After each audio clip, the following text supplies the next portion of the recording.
네, 안녕하세요. NH투자증권 투자로그인과 함께합니다. 서론 생략, 핵심만 짚어주는 경제 토크쇼 443경 신사임당입니다. 방송 시청에 앞서 구독, 좋아요, 알림 설정 부탁드립니다. 네, 안녕하세요. 장예은입니다. 단테의 신곡 아시죠? 네. 오늘 어떤 분이 나왔는지 좀 힌트가 되는 것 같은데. 단테의 신곡으로 시작. 네, 인간의 위대함은 어두운 숲속에서 길을 잃고 헤맬 때 지옥에서 천국으로 여행할 줄 아는 상상력에 달려 있습니다. 더 이상 머물러 있지 말고 움직이세요. 하락장의 지옥에서 천국으로 인도할 특급 솔루션. 오늘 이분이 가지고 나왔을까요? 네, 지금부터 시작해 보도록 하겠습니다.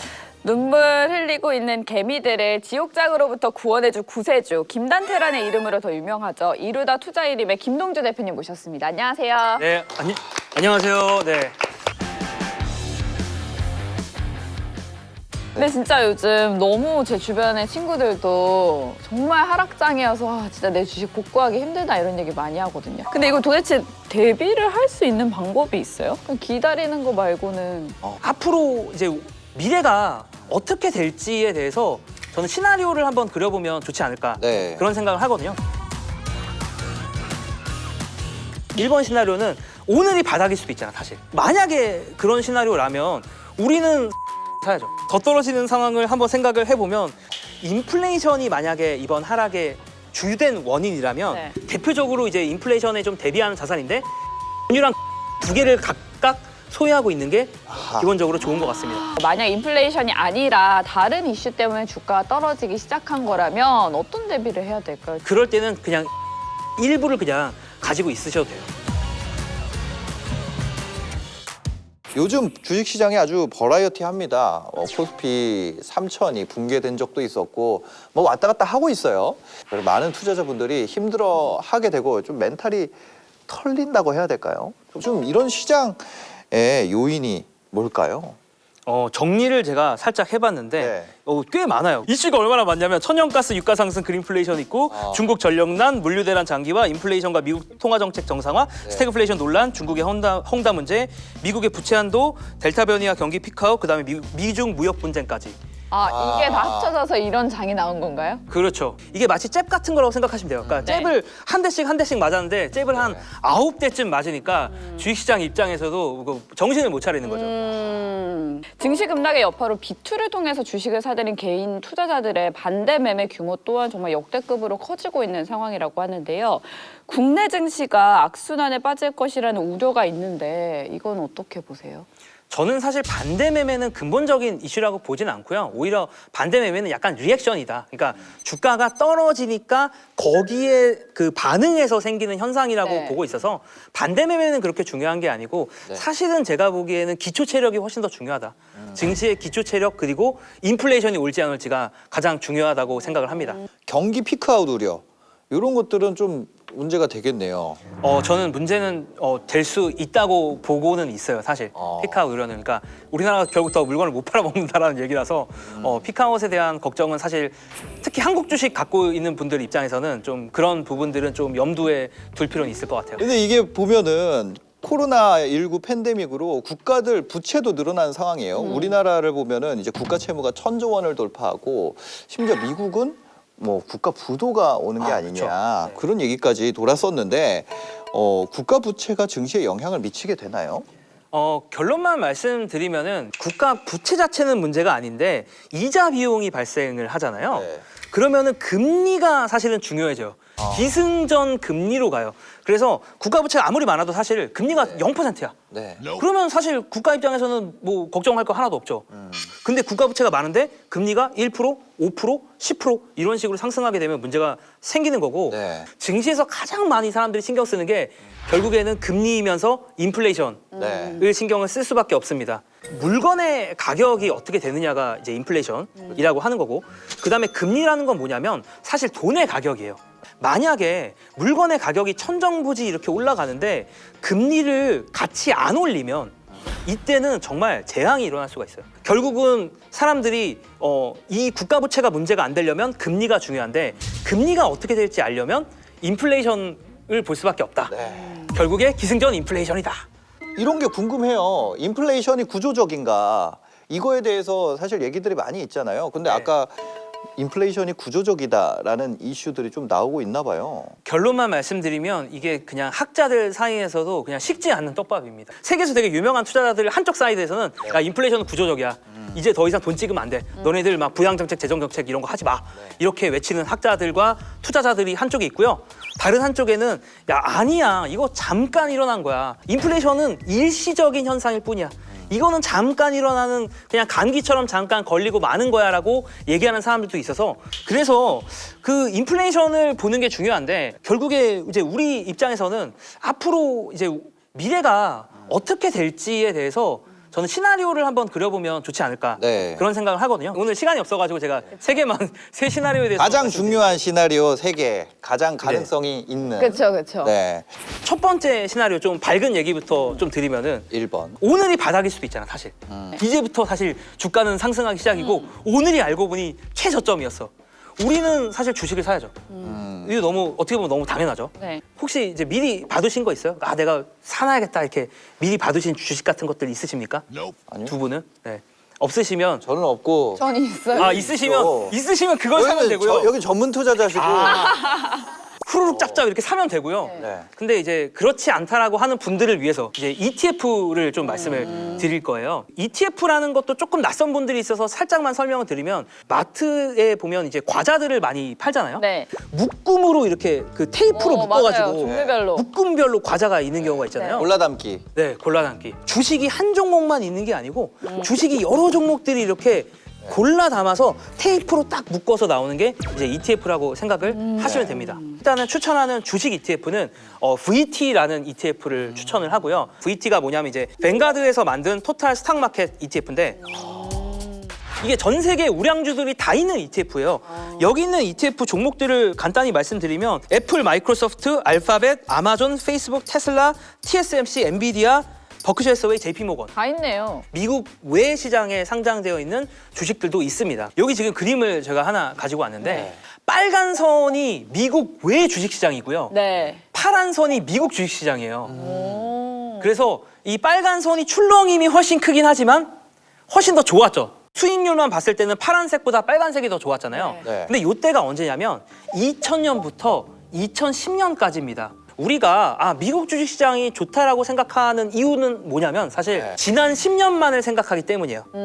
2010년부터 2021년까지는 당연히 미국 시장이 가장 좋았는데 네. 사실은 2000년도 초로만 돌아가도 우리가 오피슨 코리아를 외치던 월드컵에 2002년 월드컵으로 돌아가도 자세히 봤을 때는 미국 주식이 좀 재미가 없었던 시기가 있었고 80년대도 보고 70년대도 보고 과거 역사를 쭉 돌이켜 봤을 때는 네. 미국 주식이 다른 나라 주식보다 안 좋았을 시절도 분명히 존재한다라는 거죠. 그렇기 때문에 이제 섞어서 다 투자를 해야 된다. 내가 뭘 좋아하는지 몰라서 전부 준비했어. 약간 그런 이런 느낌이네요. 느낌이네요.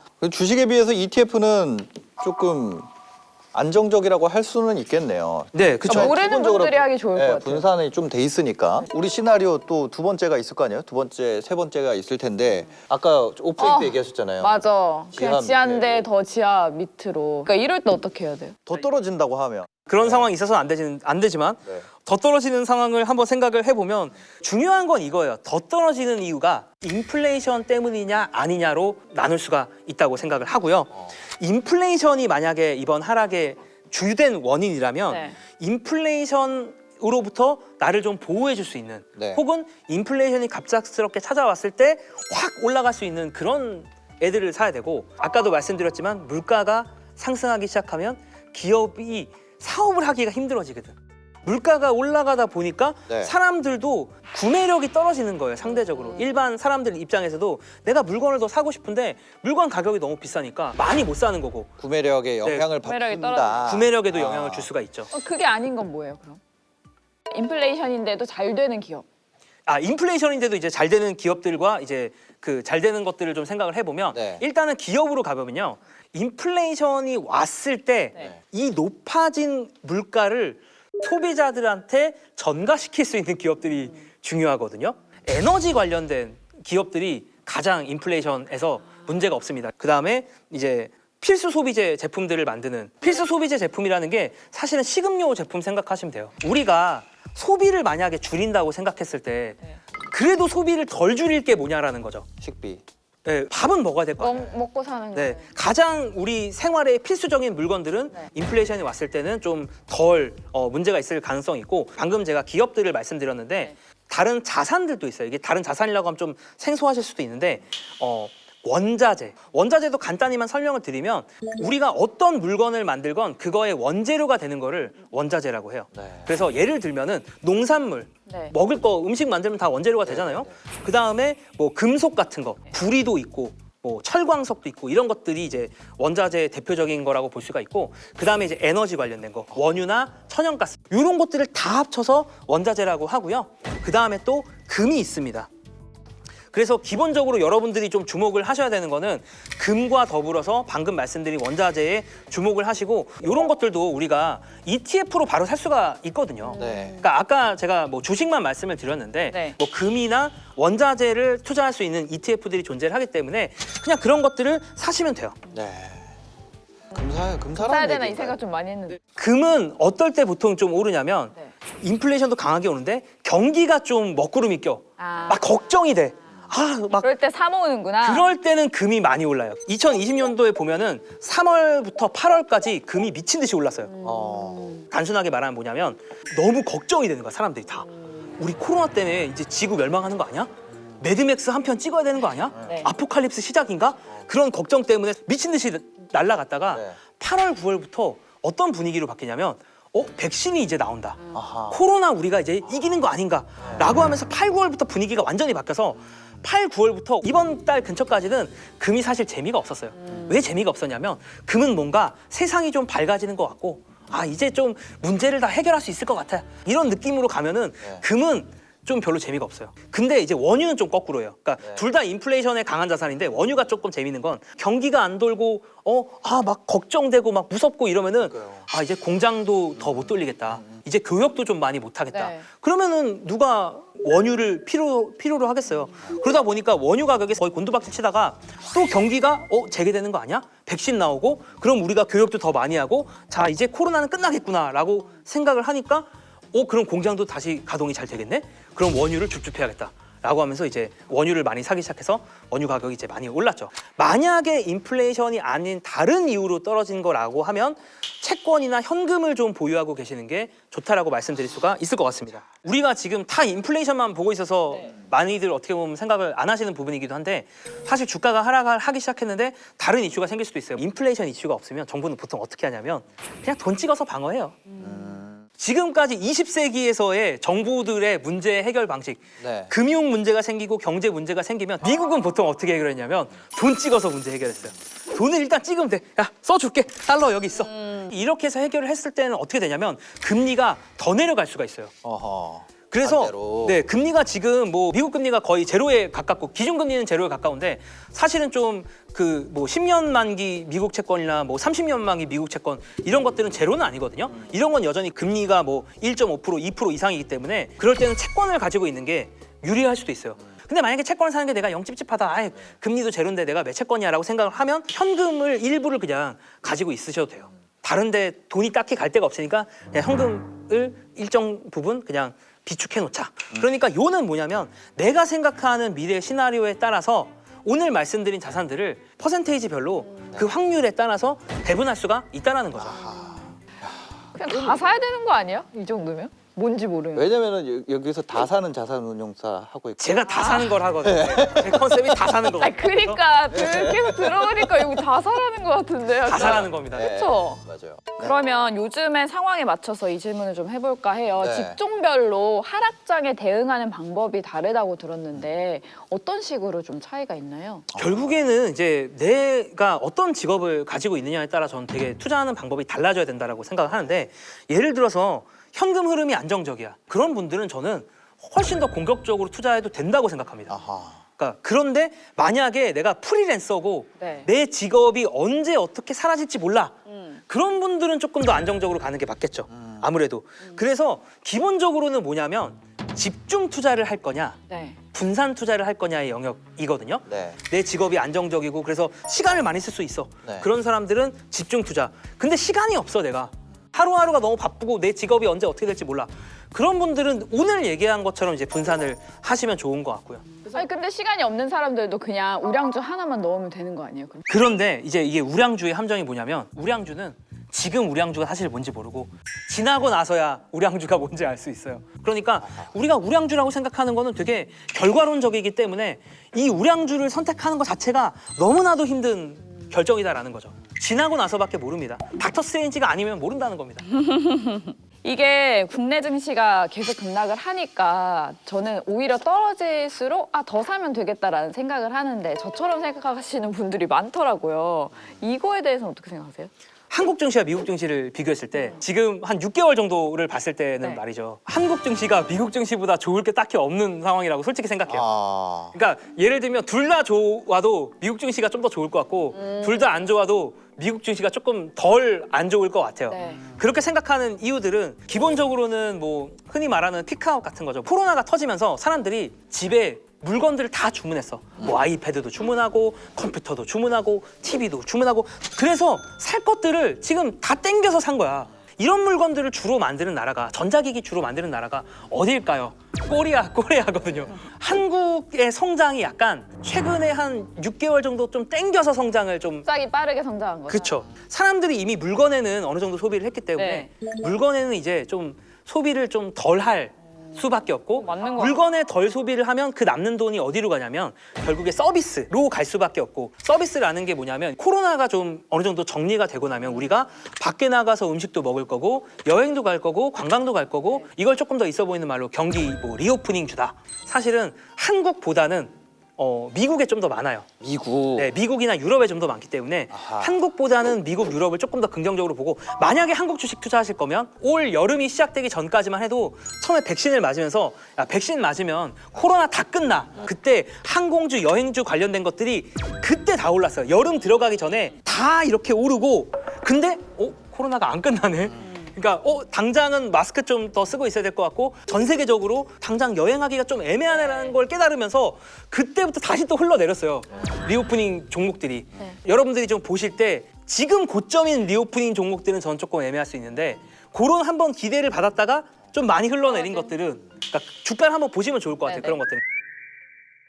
오늘 하락장에 대처할 수 있는 3가지 시나리오를 말씀해 주셨잖아요. 짧게 하나씩 정리를 하고 네. 마무리해 볼까요? 첫 번째 시나리오는 그냥 오늘이 바닥인 거죠. 주가가 오늘부터 잘 나가. 이런 경우에는 주식을 담으시면 된다라고 네. 보고요. 시나리오 두 번째는 뭐냐면 요즘 우리가 가장 많이 걱정하는 인플레이션 때문에 하락이 오는 경우. 네. 인플레이션에 강한 자산들이 있는데 원자재랑 금을 좀 담으시면 된다라는 말씀을 드리고 그다음에 세 번째 시나리오는 하락이 오긴 오는데 우리가 모르는 이유야. 인플레이션 말고 갑자기 어떤 금융회사가 터졌어. 뭐 이런 이유 때문에 하락이 오는 경우에는 현금을 그거에 맞춰서 보유를 하시거나 아니면 채권을 조금 가지고 있어도 된다라고 정리를 드릴 수가 있을 것 같습니다. 지금까지 김동주 대표님 모시고 하락장에 대처하는 방법에 대해서 이야기 나눠봤는데 하락장에서 투자자들이 이거는 안 했으면 좋겠다. 이건 하지 말자. 이런 게 있다면 뭐가 있을까요? 제가 가장 하면 안 된다고 생각한 것 중에 하나가 네. 하락장이 언제 시작되고 언제 끝날지를 강한 확신으로 예측하는 것만을 네네. 특히나 이제 초보자분들 입장에서는 하지 말아야 되는 거고 그리고 시장에 대한 걱정이 아주 들끓을 거예요. 네. 근데 시장을 걱정하지 말고 걱정을 누구를 해야 되냐? 나를 해야 돼. 아, 나를 걱정해야 된다. 네. 그러니까 내가 도대체 무슨 짓을 하는지 모르는 내가 어떤 종목에 투자하는지도 모르는 나를 걱정해야지 맞아. 지금 시장 걱정할 때가 아니다. 나를 걱정하자. 네. 어떠세요? 그 트레이더의 선수의 초보. 입장에서 봤을 때 에? 3가지 시나리오 중에 어떤 게 가장 유력하다고 생각되시나요? 아니 근데 저는 일단 떨어지면 죽는 스타일이라서 죽으면서 담는 스타일이라서 요즘 너무 바쁩니다.